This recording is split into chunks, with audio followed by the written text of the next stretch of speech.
What's up guys, Litzie here from Tactical Hyve. Today we're gonna do a deep dive on cheek weld with a rifle. So a lot of people, they think of cheek weld being an important thing for maybe a rifle like this. You see a lot of like precision rifle shooters that have adjustable cheek risers on their guns for bolt action guns. And it's definitely important for a setup like that. But it's also just as important for like a competition rifle or just like a normal fighting AR-15, and there's a lot of reasons for that. Okay, so the first and most obvious reason for a good cheek weld is to have your eye aligned with your scope, your red dot, or your iron sights, and to do that without floating your head in space to actually have an index point. This is super important because even with a red dot or a scope where you don't need to technically align sights, you still want to have the best alignment possible to get the most true impacts. Like in a scope, for instance, you have parallax. The less aligned you are with the center of the scope, the more parallax you're gonna get. And yes, a scope like this is gonna have parallax adjustments, and technically you can have no parallax where you're, as long as you can see the reticle, it's perfect. But that's just not reality. You're always gonna have an impact shift due to it. So we want our eye as aligned with the center, and to be as, even if you're, let's say each person's perception of what it means to be perfectly centered, whether that be iron sights or scope, is actually different. It's what you're perceiving. You're not a robot, so you're not going to be technically perfectly centered on any optic, and what you see is going to be different than what your buddy sees, which is why you'll see if you zero a gun with iron sights and then your buddy shoots the same gun, a lot of times you guys will shoot groups in two different spots. So just to reiterate, super important to have your eye centered and to be easy to index that center. And to do that, we're gonna, we want a proper cheek weld. We need a proper cheek riser, whether it be something like this or a fancy stock with an adjustable cheek comb. Okay, so the next reason for having a proper cheek weld is gonna be recoil control, which is something that's super important for like an AR-15, any semi-automatic rifle really, or something like this, which is a 9mm pistol caliber carbine. This is a Mean Arms. The reason for this is that we're creating a fourth point of contact, right? So we already have our shoulder, our strong hand, and our support hand, and now we're adding in our cheek interfacing with our cheek riser or our stock. And what we're doing there is we're not just, gently resting our cheek on the gun, but we're actually creating a bit of tension with our cheek, and we're pushing that into our shoulder. So from this cheek riser, we're creating extra tension that's then being translated into our shoulder. Obviously, we're still pulling into our shoulder with our support hand, like we've talked about before, but now we have a whole another point of contact to lock that into our shoulder even tighter. And what that's going to do is it's going to stop that gun from rocking under recoil. And that's going to help with like, a super low recoil gun like this. It's going to help with standard military style AR-15 where you have a heavy bolt carrier cycling back and forth and the gun wants to rock, or something especially like an AK where they have a long stroke and they create a lot of oscillation during their cycle. So you can get a lot of that out by cheek welding. And something that I see a lot is people, it's a trend right now, I guess, is people running, these super high risers on their AR-15s, which makes sense for, night vision, I guess, if you want to have, be able to use passive aiming with a night vision device, a red dot optic that has night vision settings. Great, gotta do what you gotta do, I get it. You can't get a proper cheek weld under those circumstances, but you should avoid that for any other circumstance. It doesn't give you any extra movement or situational awareness to, have this cheek nowhere near, or to have this riser nowhere near your cheek. And also it just creates a way less stable gun, less consistency in your aiming and your point of impact. And it also, like I said, you're gonna have a less controllable recoil pattern. All right, so this rifle, this Mean Arms PCC, is fitted with a dissonant adaptive stock. This makes adjusting the height for my cheek weld super easy because I have an adjustable height cheek riser, and I can essentially have unlimited adjustment range, right? Because you can see these slots right here and these screws, so I can adjust this to anywhere I want. There's no clicks, let's say, or like, say a Magpul, you can swap out cheek riser pieces, but they only come in certain increments. So it is something that it helps to be really precise with it for your cheek type, your facial structure. So having something like this makes it easy and you can get a really precise cheek weld. This is my hunting rifle. This is a 300 Win Mag, and I wanted to keep this thing pretty bare bones. I didn't want to swap out the stock. I wanted to keep it pretty lightweight. And when I put the scope on, my cheek was nowhere near being able to get in line with this optic. So what I did, and what I think a lot of people are afraid to do, is just improvise, just make something, be creative. What I've always found works really well, and what I did here is I took foam, and this is actually packaging foam that my Vortex optic came with. So it's like a high density foam, it was in the box with the optic.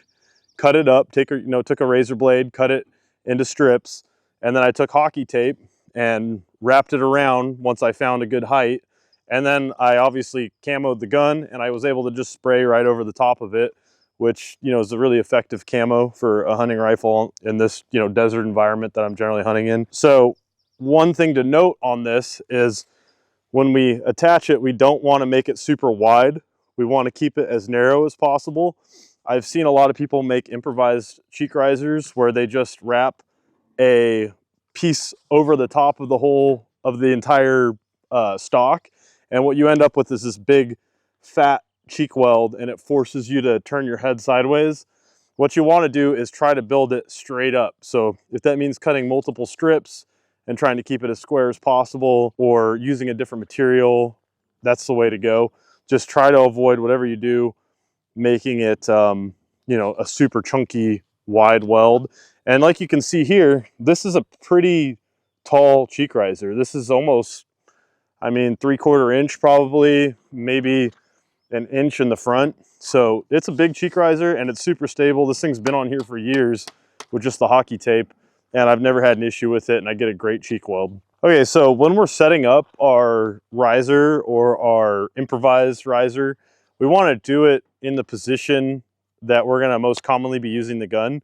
So this gun, I really don't plan to ever shoot prone. This is a pistol caliber carbine for IPSC competition. I'm going to be shooting this thing offhand, so I'm going to set up my cheek riser, you know, just standing, aiming the gun. Okay, so the first aspect of forming our cheek weld is our head position. And by this, I mean we want to keep our head as upright as possible. So when I'm facing the target, how I'm naturally standing, I want to keep my head upright like this. And I also don't want to turn my head sideways like this as much as possible. There's going to be a little bit, but we're going to try to avoid as much as possible. I see a lot of new shooters, they want to turn their head sideways like this and come back onto that cheek riser. And I see also a lot of new shooters that want to tilt their head forward, and they really end up looking through the top of their eye socket, like they're looking up towards their eyebrows essentially, and we want to avoid that as much as possible. So to avoid both of those, what we're going to do is form our proper shoulder position, pull the gun into our shoulder like we've talked about, and we're essentially going to keep our face upright and drop our head forward onto the cheek riser. So with our chin contacting first, right? So the bottom of our chin is going to contact, and now we're going to drop into our cheek weld. You should be able to see that as I drop in, I'm creating tension, and it's actually going to push the skin on my face up as I form that weld. And what I'm doing there is I'm keeping my jawbone right up against that gun. And the reason I'm doing that is to keep my head as upright as possible, like I was just talking about. So that's to avoid us ending up, you know, going like this, because we're using our soft cheek. I want to be upright and have that jawbone right up against our cheek riser. Okay, so that's going to look the same, whether it be for, you know, a competition rifle or for, you know, my bolt action gun. You can see it's exactly the same motion. My chin comes in and I'm dropping down into my cheek weld. So the next aspect of that is the amount of tension, right? And this is going to be something that it's hard to convey because it is something you have to feel for yourself. But what it boils down to is we want consistency. So what I find is you want to be pushing your cheek into that riser about as hard as you can comfortably. And by that, I mean, you don't want to be like forcing and creating tension in your neck as much as you can comfortably get without feeling like you're creating any wobble in the gun. And what that's going to help do is give you the most consistent cheek weld possible. Unfortunately, I don't have an iron sight gun with me right now, but I've won, I mean, every AK match in an iron sight division for the last 7 years, every Red October, every Clash Bash that I've gone to. And a big part of this, people are always think, you know, oh wow, how are you shooting so fast with iron sights? And the reality is I'm 90% of the targets, I'm not even really using the rear sight. I just get a proper cheek weld. That front sight is pretty consistently where it needs to be. And that's enough to make my shots on, you know, targets all the way out as far as like 30 yards. So having just that consistency with my cheek weld is almost negating needing a rear sight. I'm in the exact same spot every time. And like I said, I do that with tension. It's a consistent amount of tension that I'm putting into the gun, and I build my muscle memory of that tension, exactly how that feels, exactly how, you know, my sights look. And with a gun like this, with a gun like with a red dot, what I get out of that is that dot is in the center of that window. When I get my cheek weld and it feels right, dot's in the center of the window. That helps with when I come into a position and bring the gun up, that dot, I don't have to find the dot. There's no looking for anything. It's pure muscle memory that automatically pulls up the dot, almost like, you know, you would in a video game where, you know, you hold down your right click and you get a dot right there automatically. That's how it is for me. You know, I bring the gun up and I get a dot there automatically. There's no feeling around for it. And I do that through consistent cheek weld. Okay, so like I said, I want to adjust my cheek riser in the position that I plan to use the gun in the most. So for this hunting rifle, I plan to shoot this thing prone. If I can go prone to take a shot at an animal, I'm gonna go prone. Obviously, it's hunting, anything could happen. I might have to shoot it standing off a tripod. I might have to shoot it from rested on a rock, kneeling, but if I can, I'm gonna go prone. So that's how I'm gonna do this. So I already have this one set up, like I said, and what I wanna show you is that the same exact fundamentals apply to what I just did on my competition rifle to this rifle. Obviously, it's not for recoil control. You could say a little bit because I want to be able to spot my impact if I can. But for this, it's just to get consistency. And also one more aspect is I don't want to be holding my head up. So especially if I'm in the scope for an extended period of time, you know, watching an animal, getting ready to take a shot, I don't want to be straining my neck. So that's another, you know, another advantage to it that I haven't touched on. But exact same fundamentals here. I'm going to come in with the bottom of my chin. I'm going to keep my head as upright as I possibly can. I'm going to try to keep my head as upright forward and backwards and side to side. I'm going to drop my cheek in. And right now, my head is fully supported in that position, right? I'm not using any tension in my neck to hold my head up because obviously, you know, in this position, my head just wants to fall down. So with that proper cheek weld, I'm creating all the tension with just the weight of my own noggin. And I can sit here in this position, you know, as long as I need to without straining. And the other advantage is, like I said, when I come into that position, I am dead centered on my reticle. There's no scope shadow at all, whether I'm zoomed in fully on the scope, doesn't matter. I'm right in the middle of that optic, and that's gonna minimize my parallax. Depending on, like, yeah, I can set my parallax here, but I'm gonna have that minimized at any range. And it's hunting. I might need to take a shot at 200 yards, and I don't have time to screw with the parallax dial, and, you know, they're not perfect anyways. So, yep, like I said, chin comes in, head stays upright. I drop into it.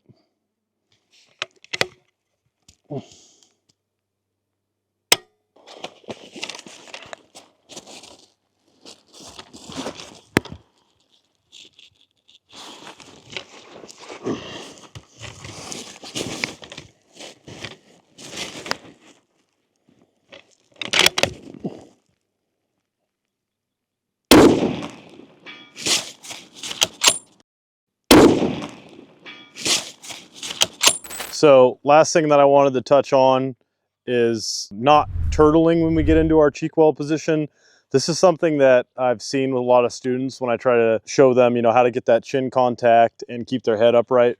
For whatever reason, a lot of people, they want to like shrug their shoulders up, essentially turtling their neck down to keep their head upright. That's not correct. What I want you to do is keep your neck extended as it normally would and just bring it forward.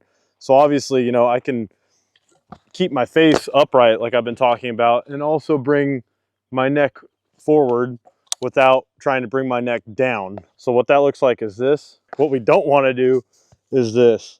We want to just naturally let our head fall forward and keep our neck extended. So that's pretty much the last aspect. Let's do a little shooting. I want to demo this.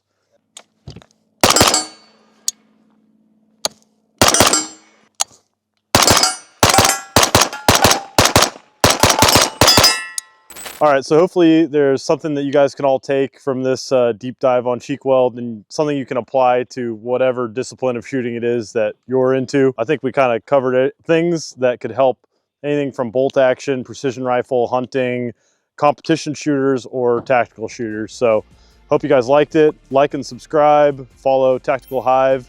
And also if you're interested in that Mean Arms PCC, follow Mean Arms or Unrivaled_technologies on Instagram. Check it out. All right, thanks guys.